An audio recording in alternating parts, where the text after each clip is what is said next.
নমস্কার বন্ধুরা, শম্পার রান্নাঘর চ্যানেলে আপনাদের স্বাগত। প্রাক নববর্ষের আন্তরিক প্রীতি, শুভেচ্ছা ও ভালোবাসা এবং বড়দেরকে প্রণাম জানিয়ে আমি আজকের ভিডিও শুরু করছি। আজকে আমি আপনাদের জন্য নিয়ে এসেছি দুর্দান্ত স্বাদের লোভনীয় একটা সুন্দর রেসিপি, কাতলা পোলাও। এর জন্য আমি 5 পিস কাতলা মাছ নিয়েছি। 500 গ্রাম বাসমতি চাল আমি আগেই ভিজিয়ে জল ঝরিয়ে রেখেছি। আর নিয়েছি স্বাদমতো লবণ, হলুদ গুঁড়ো, চিনি, কাঁচা লঙ্কা, গোটা গরম মশলা, তেজপাতা, আদা বাটা, জিরে বাটা, টক দই, সামান্য শুকনো লঙ্কার গুঁড়ো। চালগুলো আমি আগেই ভিজিয়ে রেখেছিলাম। মাছটাও ধুয়ে পরিষ্কার করে নিয়েছি।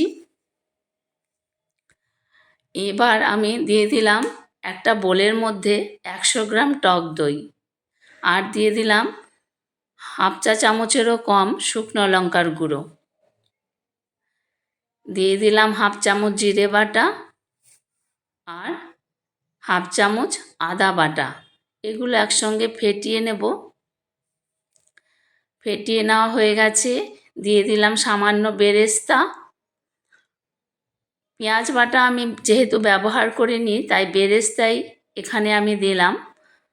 বেরেস্তা দিলে মাছের পোলাও যেহেতু, তাই বেরেস্তা দিলে একটা অসম্ভব সুন্দর গন্ধ হয়। মেখে নিলাম। দিয়ে দেব স্বাদ মতো একটু লবণ, আর দেব সামান্য হলুদ গুঁড়ো এর সঙ্গে আমি অ্যাড করব। দিয়ে দিলাম সামান্য হলুদ গুঁড়ো, দিয়ে মেখে এটাকে আমি 15 মিনিট মতো ঢেকে রেস্টে রেখে দেব। ঢাকনা দিয়ে দিলাম। এবার ওভেনে কড়াই বসিয়ে দিয়েছি। 1 টেবিল চামচ মতো আমি সাদা তেল ঢেলে দিলাম। তেল গরম হয়ে গেছে। এবার মাছগুলো আমি এর মধ্যে দিয়ে হালকা ভেজে নেব। গ্যাসটা এই সময় মিডিয়াম টু লো ফ্লেমেই থাকবে। মাছগুলো আমি উল্টে নিচ্ছি। দেখুন কি সুন্দর গন্ধ বেরিয়েছে, কিন্তু অসম্ভব সুন্দর গন্ধ বেরিয়েছে।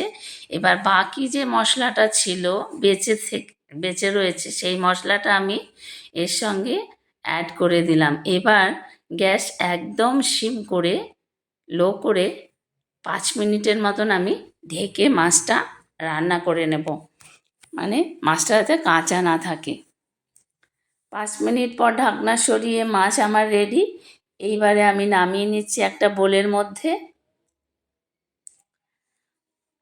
দিয়ে দিলাম ওই তেলের মধ্যে দিয়ে দিলাম 4টে এলাচ, 2 টুকরো দারচিনি, আর 4-5খানা লবঙ্গ, 2-3টে তেজপাতা টুকরো করে আমি এর মধ্যে ফোড়ন দিয়ে দিলাম। এবার আমি জল ঝরিয়ে রাখা চালগুলো এর সঙ্গে অ্যাড করব। আপনারা চাইলে এটা গোবিন্দভোগ চাল দিয়েও করতে পারেন। আমি বাসমতি চাল নিয়েছি। দিয়ে দিলাম চালগুলো। চাইলে আগেই আপনারা হলুদ মাখিয়েও রাখতে পারেন, কিন্তু আমি হলুদটা এখানে পরেই অ্যাড করছি। দিয়ে দেব সামান্য হলুদ গুঁড়ো, দিলে পোলাওটা একটু কালারফুল হবে। দিয়ে দিলাম।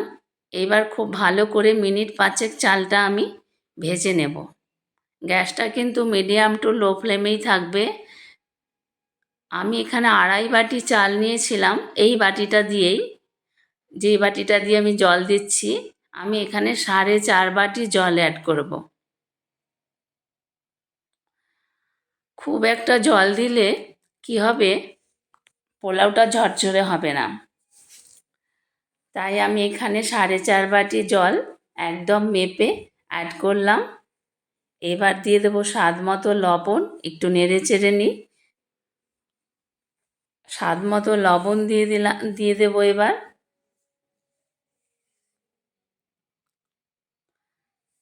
আর দেবো স্বাদ মতো চিনি। স্বাদ মতো চিনিও দিয়ে দিলাম। পোলাও যেহেতু মাছের, তাই খুব একটা মিষ্টি ভালো লাগবে না।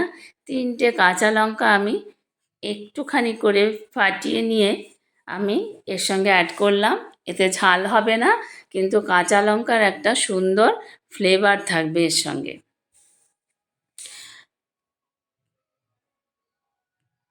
15 মিনিট পর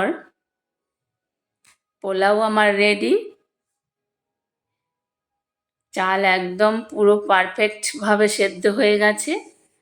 এইবার আমি একটু নেড়ে চেড়ে নিয়ে এবার এর সঙ্গে মাছগুলো আমি অ্যাড করে দেব। দিয়ে দিলাম মাছগুলো দিয়ে দিলাম। মাছের ওপর দিয়ে চালগুলো একটু আমি ঢেকে দেব, যাতে মাছের ফ্লেভারটা পোলাওয়ের মধ্যে পুরো যায়।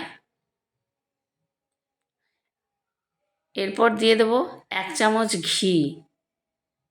তেল ঘির খুব একটা প্রয়োজন নেই। দেখুন কি সুন্দর ঝরঝরে পোলাও হয়েছে। এবার আমি 1 চামচ ঘি অ্যাড করে 15 মিনিট রেস্টে রাখবো। এখনই কিন্তু পরিবেশন নয়, 15 মিনিট রেস্টে রেখে তারপরে পরিবেশন। এটা আরও ফুলে উঠবে পোলাওটা। 15 মিনিট মতন আমি এবার ঢেকে রাখবো একটা ঢাকনা দিয়ে। গ্যাস নিভিয়ে কিন্তু আমি ঢেকে রাখছি। দিয়ে দিলাম একটু বেরেস্তা। মাছের পোলাও যেহেতু, তাই বেরেস্তা দিলে অত্যন্ত সুন্দর একটা গন্ধ বেরোয়।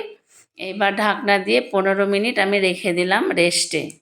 এই সময় গ্যাসটা কিন্তু নেভানো থাকবে। 15 মিনিট পর পোলাও কিন্তু একদম রেডি। এবার পরিবেশন করলেই হয়। একটু নেড়ে চেড়ে, খুব সুন্দর গন্ধ বেরিয়ে গেছে পোলাওয়ের। দেখুন একদম ঝরঝরে সুন্দর পোলাও হয়েছে। এবার আমি একটু নেড়ে চেড়ে নামিয়ে নেব, পরিবেশন করব। একটা প্লেটের মধ্যে নামিয়ে আপনাদের দেখাচ্ছি। বন্ধুদের কাছে অনুরোধ, আমার চ্যানেলটা সাবস্ক্রাইব করবেন এবং ফেসবুক পেজ দুটো লাইক এবং ফলো করবেন।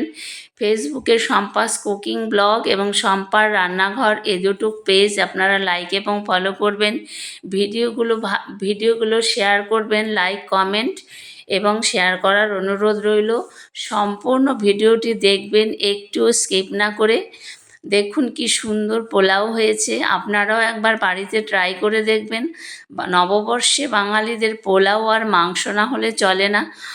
নববর্ষ স্পেশাল, তাই আমি মাছের পোলাও নিয়ে এসে হাজির হয়েছি আপনাদের কাছে। আপনারা সকলে ভালো থাকবেন, অপেক্ষা করবেন আমার পরের রেসিপির জন্য।